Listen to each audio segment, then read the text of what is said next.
Math 3, Unit 3, Section D, which goes along with Worksheet 4. Today we're just talking about factoring and graphing polynomial functions. So pretty much most of today should be a review, okay?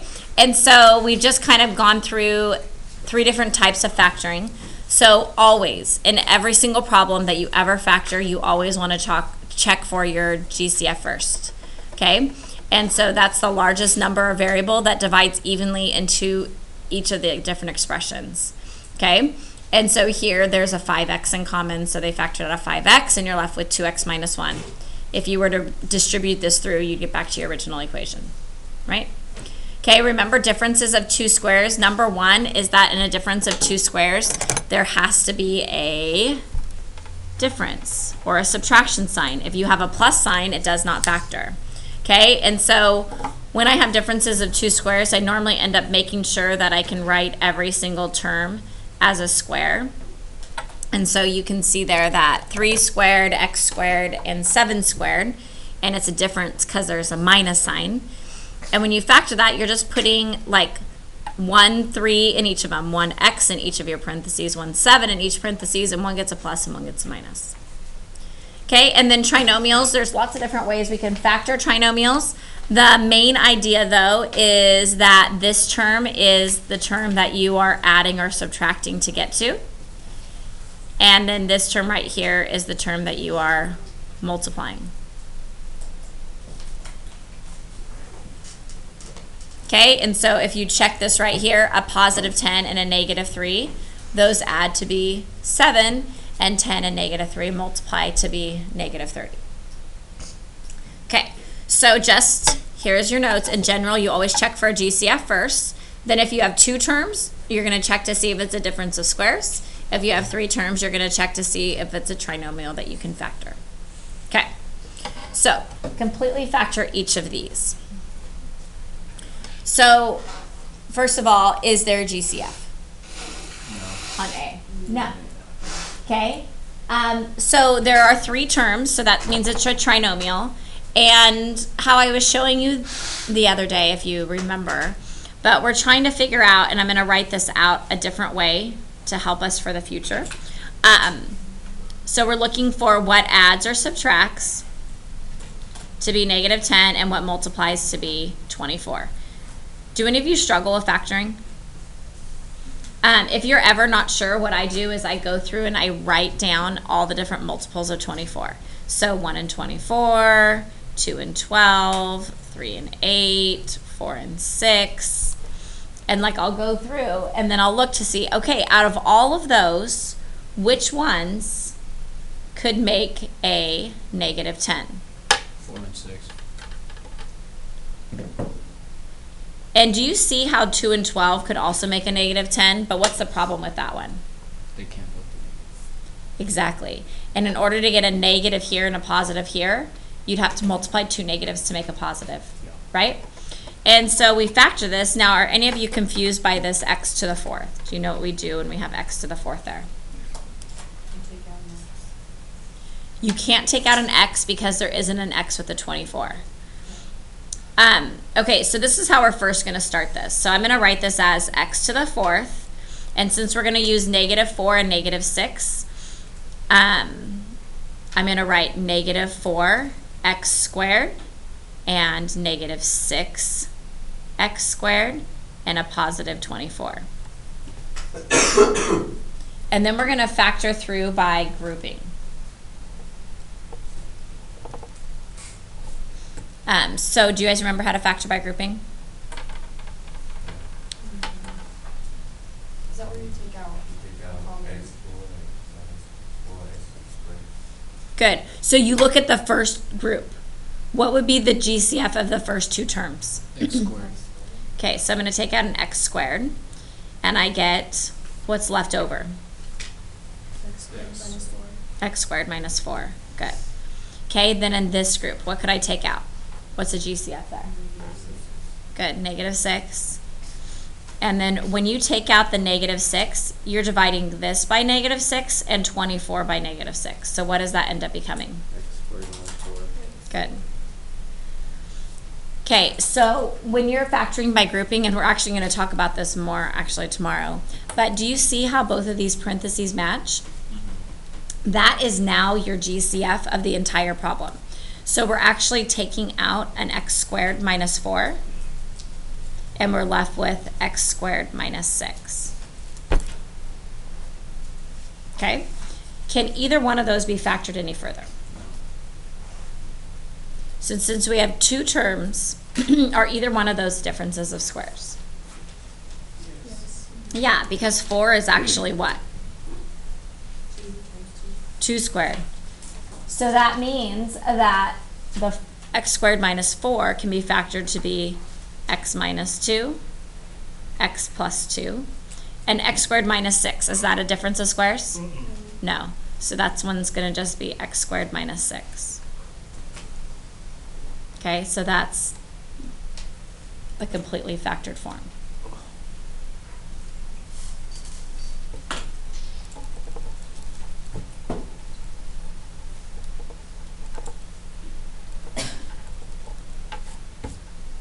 Okay, B.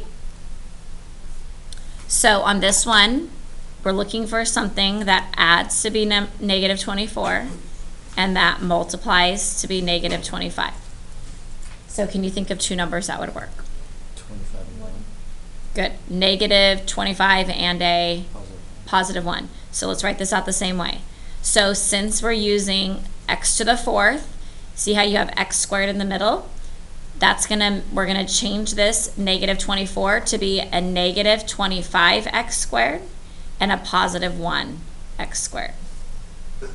And then I still have minus 25 at the end. So all I did was the negative 24x squared, I wrote that, but just in a different way. Does that make sense?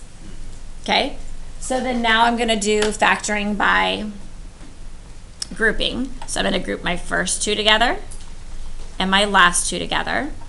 And so what is my GCF of the first group? X squared. X squared. And then I'm left with? X squared minus 25. Good. Okay, now, is there a GCF of the second group? No. If there isn't, we're gonna factor out a 1. Okay, so I'm gonna factor out a positive 1, which means I'm still left with x squared minus 25. Okay, these groups should always match. Do they match? Okay, so this x squared minus 25 is now my GCF. So that's what I'm pulling out of the problem. So we're taking out x squared minus 25, and then I'm left with whatever's in front, which is x squared plus 1.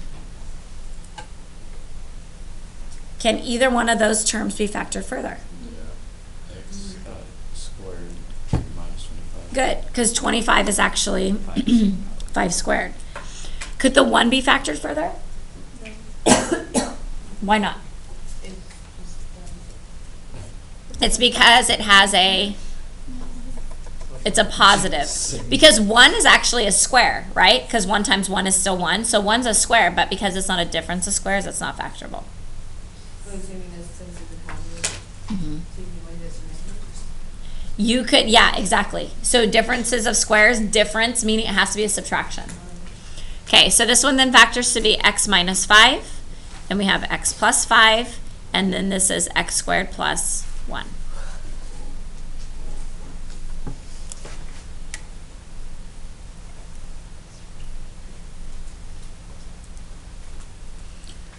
All right. C. Okay, do we see a GCF in this problem? Yes. What is the GCF? 3x. Negative 3x. Negative 3x. Yeah, and the reason we want to take out a negative 3x because you always want your front term to be positive. Okay, your highest exponent should be positive. So we're going to factor out a negative 3x. If you need to, go through and write negative 3x underneath each of these terms because that's what we're doing. We're dividing by a negative 3x to each of the terms. And then so the first term ends up reducing to be what? Just 3 squared. Or x squared. X squared. Good. And then on this next one, we're dividing by negative 3x. It becomes what? Minus 9. Okay? And so can that be factored further? Yes. Yes, because 9 is actually what? 3 squared. So I still have negative 3x, and then this becomes x minus 3 and x plus 3. And can anything be factored further there?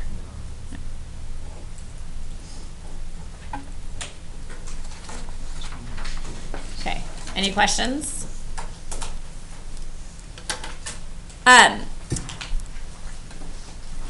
You do not, like on A and B, how I factor these, you do not have to factor it this way. The only reason why I do it this way is that when we end up with a coefficient in front, it ends up making it easier. Okay, but if you know like your diamond method and you want to factor it using diamond method, that is fine. You can factor it any way you want to as long as you're getting to the correct factored form. Okay? Do you guys have any questions? All right. Okay, so this next part is where we're going to factor and then we're going to sketch each of the graphs. Okay? And then we also have to label all the x and y intercepts. And on the previous page, it just reminded you that in order to find x-intercepts, we plug in 0 for y and solve for x. When you're finding your y-intercepts, you're plugging in 0 for x and solving for y. Okay? The easiest way, though, to start doing this is to factor. So, on D, is there a GCF? Yes. Yes, what is it? X. X, and when we take out that x, if I divide each of these terms by x, what am I left with? X squared minus 25. And can that be factored further? Yeah. Okay, and so we get y equals x, and we have Minus 5. x minus 5 and x plus 5, because 25 is really 5 squared. Okay, so when we're graphing these, okay, these are all of my x-intercepts, correct? We set these equal to 0, and so I get x equals 0, x equals 5, and x equals negative 5. Is everybody okay with all that? When you'd set each of those equal to 0? Yes? No? Okay, so let's plot those on our graph. So we have a point at 0, a point at 1, 2, 3, 4, 5, and a point at 1, 2, 3, 4, negative 5. Now, are any of these going to be bounces? No. Do any of these have a squared term or an even power, an even multiplicity? No. So each one of these, all of these will pass through. Okay? Now the degree. What is the degree on this polynomial? It's odd. Good. It's 3, right? Because we go back here, look at our highest exponent, the degree is odd. Okay? The leading coefficient is what? 1, or positive, right? So since it's positive, we know that our right end behavior will go to positive infinity, which means that my left end behavior is going to go to negative infinity. And they're odd, which means that it is opposite. Okay? Before I can do my graph, though, the only other thing I need to know is my y-intercept. So in order to find my y-intercept, what do I do? Set x equals 0 and 0. Good. We plug in 0 for x. You can plug in 0 for x into your factored form if you want to, or your not factored form, your original. Okay, if I plug in 0 for x, what do I end up getting for y? 0, 0. In fact, if you ever have a 0 on your x-axis, that's also your y-intercept, because you can only have y-intercept, only one y-intercept, and so you don't even actually have to always plug it back in. Okay, are we good there? Okay, so now do you guys know how to graph this? So we're starting negative. We're starting from negative infinity, so we start down, and then we go up, and we pass through, and we go down, and we pass back through, and do we end at positive infinity? Yes. Okay. E, same thing. We need to first start by factoring. Okay, is there a GCF here? Yes. What is my GCF? Negative 2x. Negative 2x. So we factor out a negative 2x. I divide each of these by negative 2, and I end up with X squared minus x squared minus 36. Okay, can that be factored further? So we have negative 2x, and then that factors to be Good. X plus 6 and x minus 6, because 36 is 6 squared. So we have a difference of squares. So we set each of these factors equal to 0. This first one is just going to be what? 0. Because if you were to take negative 2x and you set it equal to 0, you divide by negative 2 to both sides, and you'd still get x equals 0, because 0 divided by any number is 0. So you plug in, it's like that for every time? Yep. Every single term you're putting this set equal to 0. So most of the time we can kind of just do it in our heads, so we don't have to actually show the work. So when I go x plus 6 equals 0, I get x equals what? Negative 6. And here I get x equals positive 6. So let's plot those points. Do I need to find my y-intercept on this one? Why not? Because it's already there. Because at 0, 0 we have our y-intercept. Are we all okay with that? Why that works? All right, so are there any bounces on here? Were there any even powers, any even multiplicities? No. So all of these are passing through. So we can put p's by all of this to remind us that it passes through. Your leading coefficient, if you go back to the very beginning, my leading coefficient, is that positive or negative? Negative. And my degree is what? Odd. Okay, so since my leading coefficient is negative, my right end behavior is going to be negative infinity. And since it's an odd, that means my left end behavior will be positive infinity, because they are opposites. Good. So over here, this means that we're starting high and it's passing through, and then we go over here and it passes through, and we go over here and it passes through, and we can see that it all works out because I started at positive and I ended at negative. Okay. Do we have questions? All right. Okay, moving on to F. Okay, do you guys see how there's a coefficient in front? This is where it comes in, where doing that long thing when we are factoring our trinomial will help us.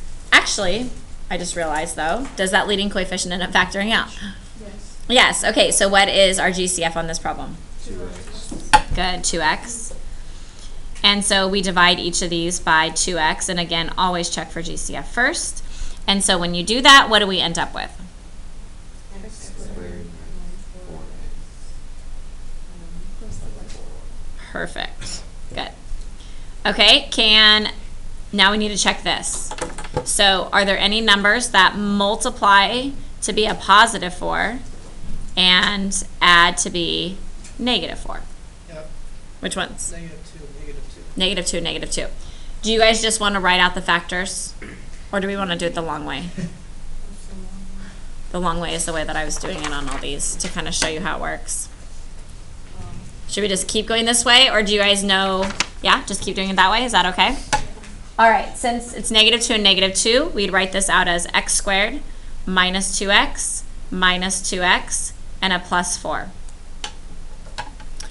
Okay, and so notice that I'm kind of just leaving my GCF here for a minute while I continue factoring, but I need to make sure to not forget to bring that back down.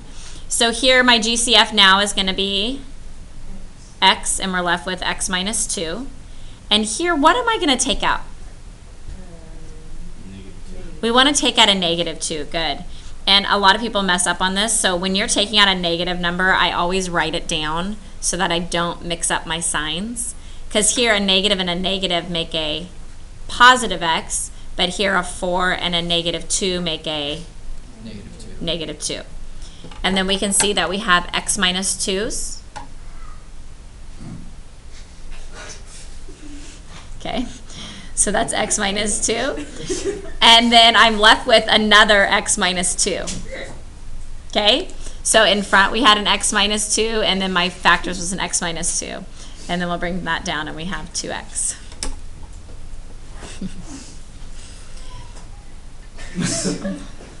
Okay, so I'm going to rewrite this here, because do you guys notice how we have 2 of the same factors?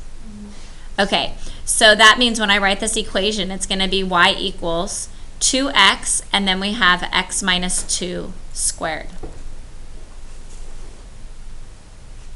Okay, So when I write this out, what is this x-intercept right here? 0. 0. And what is this x-intercept? Positive 2. Right? When we set that equal to 0, it equals positive 2. But this means it has a multiplicity of 2, which means that what's going to happen at that point? Very good. So I'm going to put a bounce here and a pass through here.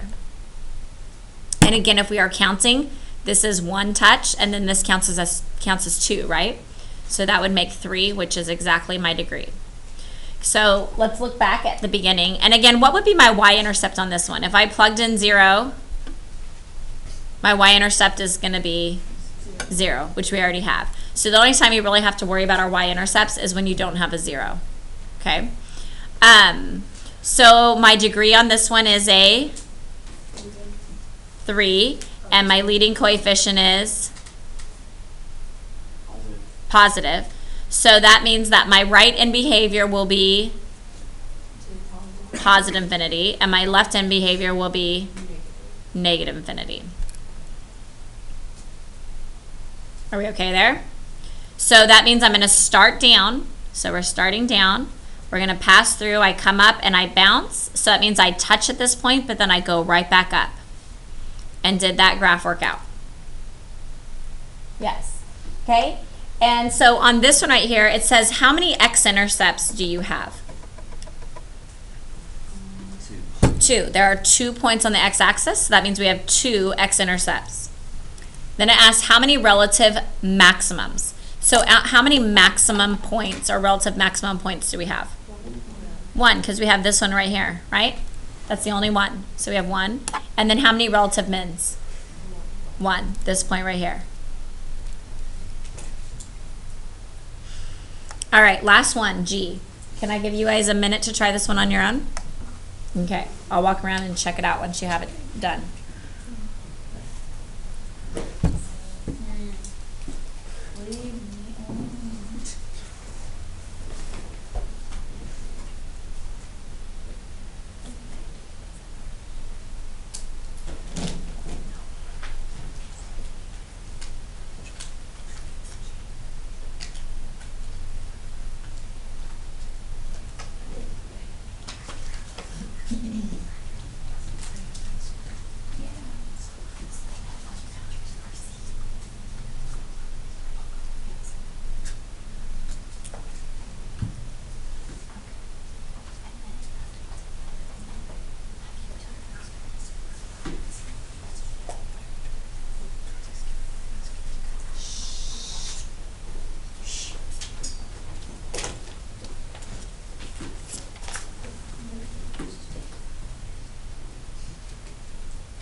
Get it yet?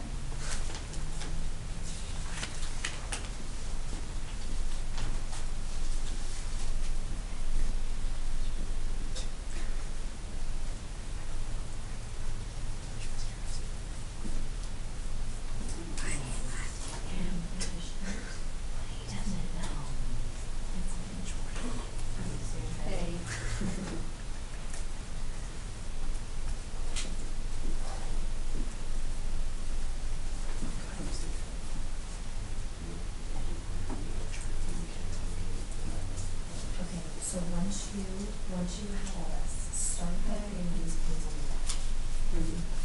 Okay. And then so see how this one has a square. And this one has a square. 4 and 3. That is an X. So that is a 0. And then the other ones, these ones have adjective 1. These need to be to power 1. So those each are passing through.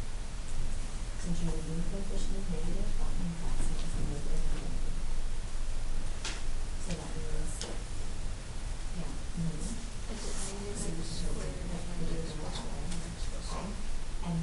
since it's a negative, that means that's the side that also. So even Did you factor out negative x and make the values positive? or object is the opposite.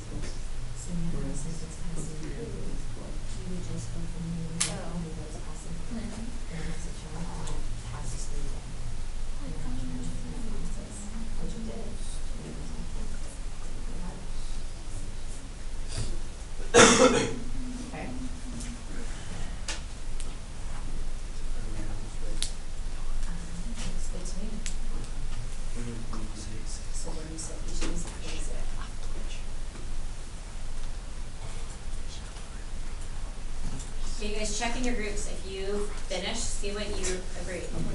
So when you set x squared equal to 0, you take this row of x squared. The only difference is that since this is a 7 column, this is a box. Okay, and this is a 1 column, so these are positives.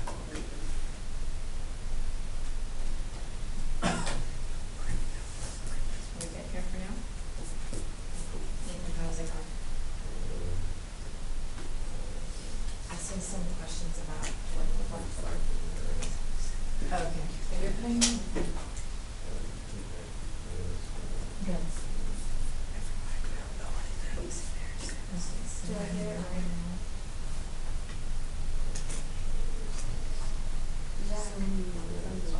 Yeah, and then just don't forget that you have that. Really? Yeah. Okay, there's substitute. Can I help All right, you? we're gonna check out. Let's just, wanna make sure I have this book. Okay, close. This is right. There's no squares in here. This is not an x squared. It's also a plus. So this is not correct, but you bring that down and that's correct. Okay. And then tell me to grab. Start by setting each of those equal to 0 and plotting the x-intercept points. Okay. So setting X. So remember like how we, once it's factored, we set each of these equal to 0 to get the x-intercepts. Okay? Fire right now.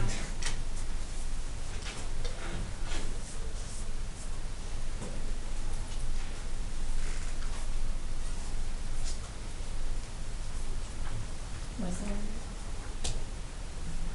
Looks good.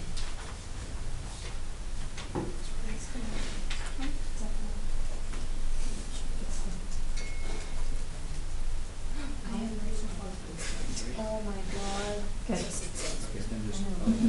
And then look at leading coefficients, and then if they should both go in the same Same direction or opposite directions. Okay. Okay, it looks like the majority of you are done, so I'm gonna kind of work through this here. Stop me at any point that you're like, okay, that does not make sense. So starting with our GCF, when we have a negative in front, we always want it to end up being a positive. So anytime we see a negative, we're gonna factor out a negative along with our GCF. So I'm gonna factor out a negative x squared. Is that good with everybody?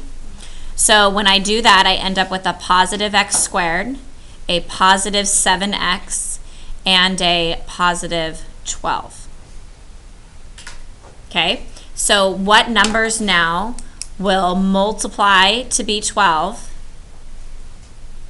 and add to be 7?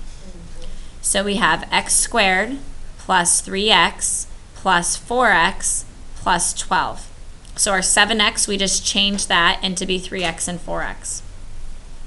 Okay, so then I end up factoring out and I get x times x plus 3. And here I get 4. I'm taking out a 4 and I have x plus 3. We notice that these match, the x plus 3, so that's my new GCF. So I have an x plus 3, and then I'm left with what's in front here, which is x plus 4. And then I need to bring down my negative x squared.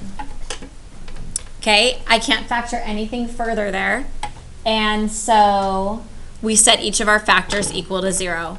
When I set negative x squared equal to 0, that makes x equals what? 0. 0. When I set x plus 3 equal to 0, I get x equals negative 3. And when I set x plus 4 equal to 0, I get x equals negative 4. So we have a point at 0, a point at negative 3, and a point at negative 4. Now we need to decide if they're bouncing or passing through. On x equals 0, do you see how it has an even power? That means it has a multiplicity of 2, which means that it bounces. X plus 3 has a multiplicity of 1. Okay? And so this one passes through, and x plus 4 has a multiplicity of 1. So when we are deciding, we are looking at the exponents of our x, and also if there's an exponent out here. So this one, the x has an exponent of 1, and the parenthesis has an exponent of 1. And 1 times 1 is still 1. Okay? Now, my degree on this one is what? 4. And since it's an even degree, that means the graph, the end behaviors are going to go in the same direction. And my leading coefficient is what? Negative. So that means that both sides are going to end up going to negative infinity. Okay? Any questions about that? So knowing this, if we start down, it passes through. We turn around, it passes through. We go back up here, it bounces, and it goes back down. Just leave it there. Okay? Now, how many x-intercepts do I have here? 3. Maximum points. If I'm looking at my graph, how many maximum points do you see? 2. Do you guys see how there's 2? Okay? And then minimums. If we're looking at minimums where it's changing direction, there's only 1. Okay, questions?